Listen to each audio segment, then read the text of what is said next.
4 तारखेला निकाल असणार आहे, तेव्हा सोमवारी इथं सत्ता कुणाची येते हे पाहणं महत्त्वाचं आहे। मात्र आज दुसऱ्या टप्प्यामध्ये पश्चिम बंगालमध्ये राडेच राडे झाले। फरक आपण पाहतोय की बंगालमध्ये आज दुसऱ्या टप्प्यात सुद्धा राडे झाल्याचं पाहायला मिळालं। बरोबर आहे, पश्चिम बंगालमध्ये दुसऱ्या टप्प्यामध्ये सुद्धा मतदानावेळी राडेच राडे झालेले आहे आणि त्याच्यामध्येही पानीहाती आणि 24 परगणा हा एक महत्त्वाचा परिसर आहे। त्या ठिकाणी मतदान केंद्राच्या बाहेर राडे झालेले आहेत। 24 परगणामध्ये आधी सुद्धा लोकसभा निवडणुकीच्या वेळी राडे पाहायला आपल्याला मिळालेले होते आणि आता फेज 1 मध्ये ज्यावेळेला काही ठिकाणी काही घटना आलेल्या होत्या त्यापेक्षाही जास्त घटना या आता दुसऱ्या टप्प्यामध्ये आपल्याला पाहायला मिळालेल्या आहेत। कार्यकर्त्यांकडून जय बंगालच्या घोषणा देण्यात आल्या आहेत। गर्दी पांगवण्यासाठी पोलिसांकडून लाठीचार्ज करण्यात आल्याची माहिती आहे आणि तिसरीकडे भवानीपूरमध्ये वाद झाला।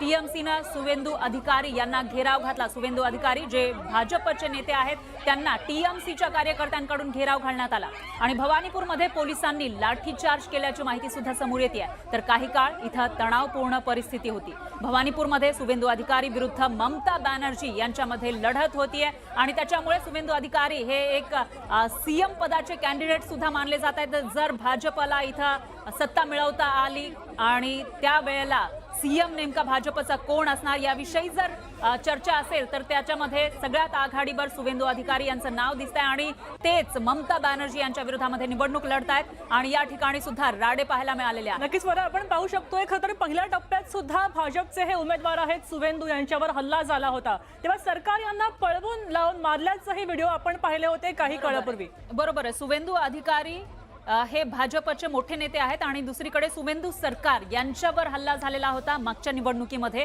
आणि त्यांना पळवून टीएमसीच्या कार्यकर्त्यांनी मारल्याचा आरोप झालेला होता। तसे व्हिडिओ सुद्धा समोर आले होते।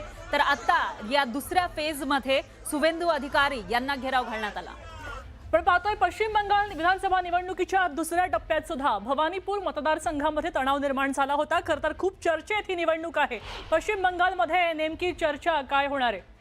खरं आहे, मृगा तणाव या ठिकाणी पाहायला मिळतोय। बऱ्याचशा ठिकाणी राडे झालेले आहेत आणि पश्चिम बंगालच्या निवडणुकांचा इतिहास आपण बघितला तर या ठिकाणी हिंसा होत राहते। मात्र या वेळेला निवडणुकीच्या वेळेला मुख्यतः हिंसेचे जे प्रकार आहेत ते या ठिकाणी घडत असतात आणि या वेळेला ते प्रकार जास्त घडले की काय असाही सवाल उपस्थित होतो आणि त्याच वेळी इथं सीआरपीएफचे जवान सुद्धा मोठ्या प्रमाणामध्ये तैनात करण्यात आलेले होते। विरोधी पक्ष असेल किंवा भाजपचे जे उमेदवार आहेत विरोधी पक्षनेते सुवेंदू अधिकारी यांनी एका मतदान केंद्राचा दौरा केला, त्यावेळेला तृणमूल काँग्रेसच्या कार्यकर्त्यांनी त्यांना घेराव घातला। यावेळी टीएमसी कार्यकर्त्यांनी जय बंगालच्या घोषणा दिल्या।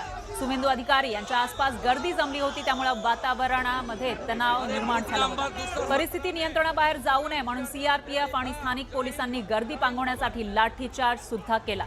दरम्यान सुवेंदू अधिकारी यांनी या प्रकाराची फोनवरून निवडणूक आयोगाकडे तक्रार केल्याची ही माहिती आहे। मला जाणीवपूर्वक त्रास देण्यात आला, घेराव घालणारे लोक मतदार नव्हते तर बाहेरून आले होते असा आरोप त्यांनी केलेला आहे। त्यामुळे आता हे बाहेरून आलेले लोक नेमके कोण, कुठून ते आले होते असा सवाल या ठिकाणी उपस्थित होतोय। मृगा नक्कीच बरं आपण पाहतोय की मोदींनी सुद्धा सक्रिय भूमिका इथं बजावली आणि मोदी ग्राउंडवर उतरले। झालमुरी खात त्यांनी प्रचार करायला सुरुवात केली आणि हे सगळं प्रकरण आता या सुवेंदूवर घसरल्याचं पाहायला मिळतंय। तेव्हा 4 तारखेच्या निकालामध्ये नेमकं काय होणार आहे हे पाहणं महत्त्वाचं आहे। अगदी बरोबर आहे आणि आता थोड्याच वेळामध्ये न्यूज 18 मराठीवर आपण एक्झिट पोल बघणार आहोत। मोठ्या प्रमाणामध्ये लोकांशी बोलून हे जे एक्झिट पोल आहेत हे न्यूज 18 मराठीने काढलेले आहेत ते आपण या ठिकाणी बघणार आहोत या 5ही राज्यांमधले। तत्पूर्वी पश्चिम बंगालमध्ये जे राडे झाले त्याची ही स्थिती।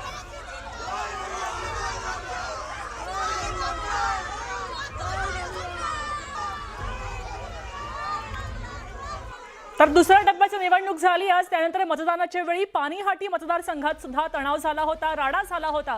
कारण आर्जीकर वैद्यकीय महाविद्यालयामध्ये बलात्कार आणि हत्या प्रकरणातल्या पीडितेची आई आणि भाजप उमेदवार रत्ना देवनाथ यांनी आपल्यावर हल्ला झाला फरा असा आरोप सुद्धा केलेला आहे।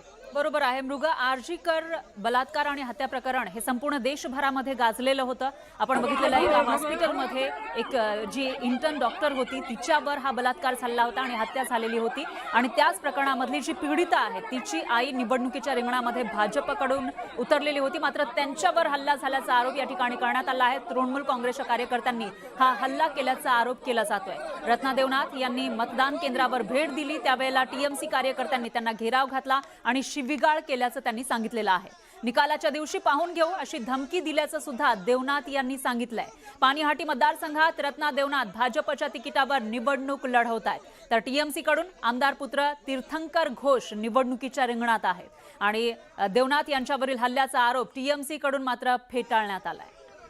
अगदी काही वेळातच आपल्या हातामध्ये निकालांचे कल येतील आणि त्यावरून आता पुढच्या काळामध्ये इथं सत्ता कुणाची असेल हे पुन्हा एकदा प्रस्थापित होईल. राडे अनेक ठिकाणी झालेत, कारण बारानगरमध्ये सुद्धा भाजप आणि टीएमसीचे कार्यकर्ते आमने-सामने आले होते हे पाहायला मिळालं. कारण ईव्हीएम मध्ये तांत्रिक बिघाड झाला आणि त्यानंतर दोन्ही बाजूच्या कार्यकर्त्यांनी एकच गोंधळ घातला. बरोबर आहे. त्यानंतर इथं मोठा पोलीस बंदोबस्त ठेवण्यात आला होता. बारानगर उत्तर 24 परगणा जिल्ह्यामधील एक संवेदनशील असा हा मतदारसंघ आहे आणि निवडणुकीच्या काळामध्ये इथं वारंवार टीएमसी आणि भाजप कार्यकर्त्यांमध्ये तणाव निर्माण झाल्याचं पाहायला मिळत होतं आणि आता जेव्हा आज दुसऱ्या टप्प्याचं मतदान होत होतं त्यावेळेला सुद्धा इथं मोठ्या प्रमाणामध्ये तणाव पाहायला मिळाला.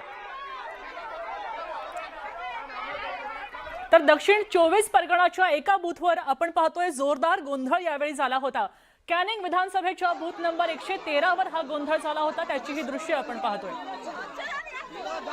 टीएमसी उमेदवार परेश रामदास आपल्या समर्थकांसह तिथे पोहोचले होते आणि त्यांनी त्याच ठिकाणी निदर्शनं सुद्धा केली होती. यावेळी सुरक्षा रक्षक उपस्थित होते, पोलिंग एजंटला सुद्धा मारहाण केली होती असाही आरोप करा होतोय. बरोबर आहे मुरुगा. इथं आपण बघतोय की मोठ्या प्रमाणामध्ये महिला या आपल्याला उपस्थित असल्याचं दिसतंय आणि त्याच वेळेला सुरक्षा रक्षक सुद्धा मोठ्या संख्येने उपस्थित आहेत. दक्षिण 24 परगणा या ठिकाणी टीएमसी उमेदवार समर्थकांसह पोहोचलेले होते आणि पोलिंग एजंटला मारहाण केल्याचा आरोप करण्यात आला.